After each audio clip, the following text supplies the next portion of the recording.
यूनान में कश्ती पर आखिरी घंटे कैसे गुजरे, हादसे में जिंदा बच जाने वाले पाकिस्तानी की दर्दनाक कहानी। भूख, प्यास, अंधेरी रात और भगदड़, ये नजारा था कश्ती के डूबने से पहले का, और इससे गुजरने वाले एक पाकिस्तानी नौजवान के लिए ये दर्दनाक नजारा उम्र भर उसे इस हादसे की याद दिलाता रहेगा।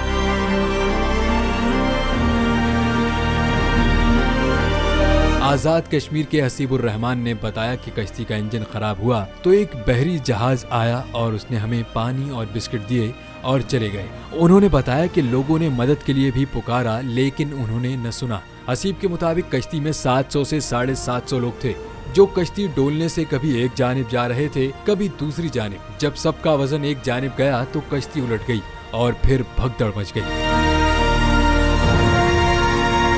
पाकिस्तानी शहरी भी कह रहे थे कि जान बचाई जाए, लेकिन पाकिस्तानियों को ये इजाजत नहीं थी कि वो अपनी मर्जी कर सकें या वहां से खाना भी ले सकें। हसीब ने मजीद बताया कि कश्ती डूबने के बाद दोस्तों को आवाजें दी लेकिन अंधेरे में कोई जवाब नहीं आया। ये अल्लाह का मौजज़ा है जो मैं बच गया।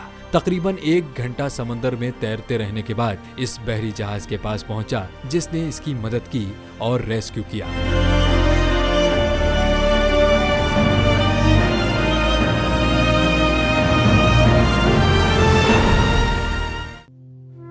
तू की जाने यार अमीरा, रोटी बंदा खा जाती है। यूनान में कश्ती उलटने का अलमनाक हादसा।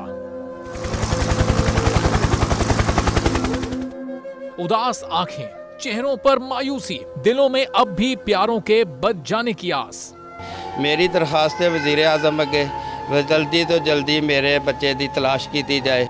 गम की इस घड़ी में बोल रहा अपनों के साथ, सहाफती फराइज को निभाते हुए पहुंचाई हर खबर अवाम तक। और यूनान में महाजरीन के जहाज को हादसे के बाद अब रेस्क्यू ऑपरेशन खत्म हो चुका है। बोल की खबर पर FIA की बड़ी कार्रवाई, इंसानी स्मगलरों के खिलाफ इकदामात करते हुए गिरफ्तार कर लिया। ह्यूमन ट्रैफिकिंग सर्कल गुजरात ने बड़ी ये कार्रवाई की है जिसमें कश्ती हादसे में मुलव्वस अहम सरगना गिरफ्तार कर लिया गया है। 68% अवाम ने कश्ती हादसे की पल पल की खबर से जुड़े रहने के लिए देखा सिर्फ बोल न्यूज, क्योंकि बोल है पाकिस्तान का नंबर 1 न्यूज चैनल। सब्सक्राइब करें और बेल दबाएं ताकि कोई खबर रह न जाए।